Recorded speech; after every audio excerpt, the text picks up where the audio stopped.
I start by letting my sausage brown a little on a medium-low heat while I cut up the veggies.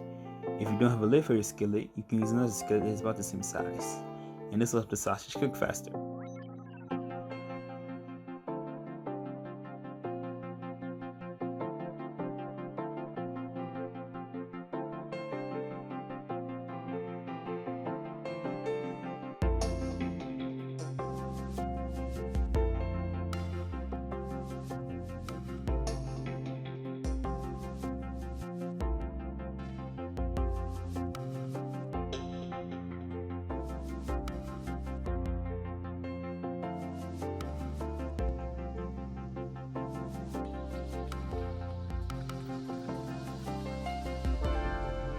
Just rough chop some squash, mushrooms, and asparagus and place them in a large bowl.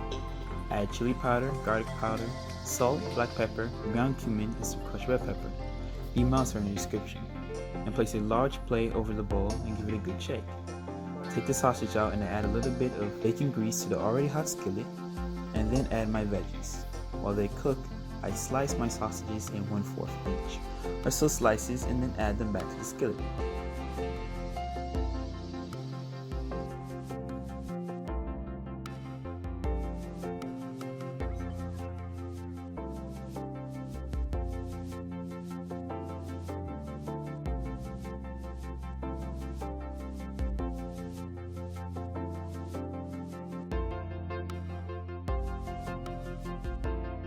I am using pre-cooked, peeled, and deveined frozen shrimp, so I add them last, after all the veggies are tender, just to bring them back up to temp, and then it's ready to serve.